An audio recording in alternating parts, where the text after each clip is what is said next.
আজকে আমি আমার দোকানে কিছু মাল আমরা অ্যাড করছি। গতকালকে আনছিলাম, আজকে এগুলো বিক্রি করে যে টাকা ছিল এই টাকা দিয়ে আবার এই পার্টসগুলি আমরা নিয়ে আসছি।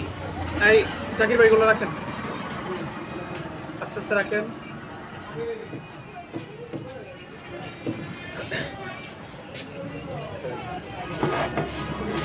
আজকে আমরা কি কি মাল ঢুকলাম দোকানে, এই দেখুন। আজকে আমরা একটা বাড়িতে একটা ফ্রিজের কাজ এবং দুইটা চুলার কাজ, তিনটা চুলার কাজ করছি।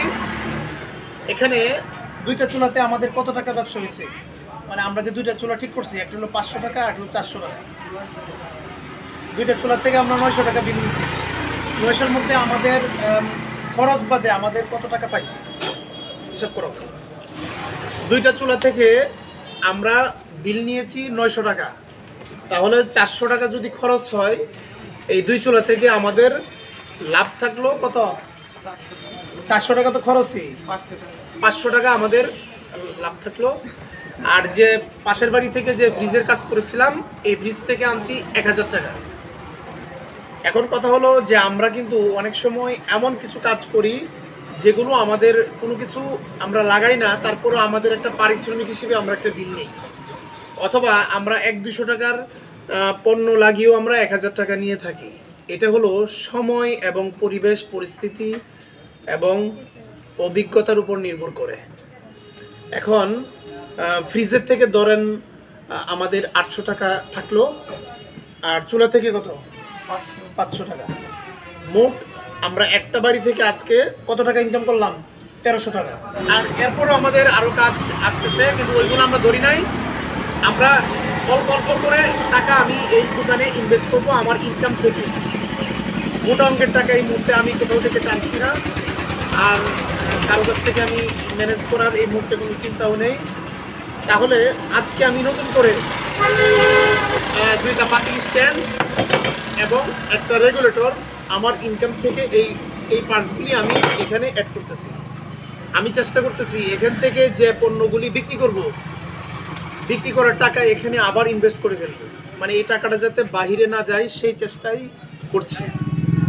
আর আগে যে পার্টসগুলি দেখছেন এগুলো কালকে আনছিলাম, আজকে বিক্রি হয়ে গেছে, ওই টাকা দিয়ে ওইগুলো আবার ঢুকাই দিচ্ছি।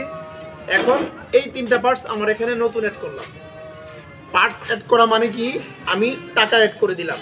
পরবর্তীতে এগুলো বিক্রি করে যেগুলোই আনতে হবে এরকম না, অন্য মালও আনতে পারি, আবার অন্যগুলো বিক্রি করে এগুলো আনতে পারি। এখন একটা দুইটা তিনটা করে আনতেছি, এক সময় 6 পিস 10 পিস করে আনবো, আল্লাহ চাহে তো আরও বেশিও আনতে পারি। 290 টাকা, 290 আর 300 কত হয়েছে? 590।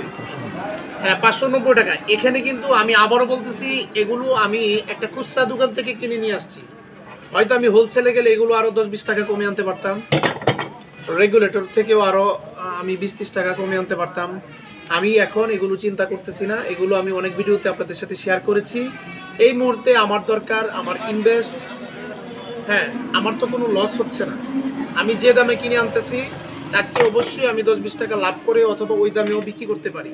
আমি এখনও কোনো মূল্য নির্ধারণ করছি না, কারণ আমি সরাসরি হোলসেলারের কাছ থেকে যখন পণ্য নিব তখন আমি মূল্য নির্ধারণ করব।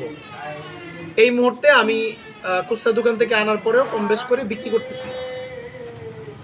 আশা করি আপনারা বুঝতে পারছেন যে আমি কিভাবে চেষ্টা করতেছি। আপনারাও চাইলে আপনারা সার্ভিস কাজের পাশাপাশি পাশে অথবা একই দোকানে আলাদা একটি দোকান স্টার্ট করতে পারেন। হ্যাঁ, আমরা একসাথে কাজ করতে পারি, ওইভাবে আমরা এই পর্যন্ত করে আসছি। কিন্তু এখন আমাদের উদ্যোগ যেহেতু ব্যতিক্রম, আমাদের একটা চিন্তা ভাবনা বিশাল কিছু। আপাতত দোকানই বলি, সুপার শপ বলবো না, কিন্তু আমার স্বপ্ন ছিল, আমি অনেক ভিডিওতে আপনাদের সাথে শেয়ার করেছি। এরকমভাবেই তিল তিল করে প্রতিদিন অথবা 2 দিন পরে একবার অথবা 1 সপ্তাহ পরে একবার অথবা 1 মাসে একবার, এরকমভাবে আস্তে আস্তে আমি এখানে ইনভেস্ট করব এবং টাকাটা যাতে আমার সেফ থাকে, মানে এখানেই যাতে আবার এরকমভাবে রিপিট টাকাটা যাতে এখানে ইনভেস্ট করতে পারি সেই চেষ্টা করছি। আমার জন্য দোয়া করবেন, পাশে থাকবেন, কমেন্ট করবেন। ধন্যবাদ সবাইকে। আসসালামু আলাইকুম।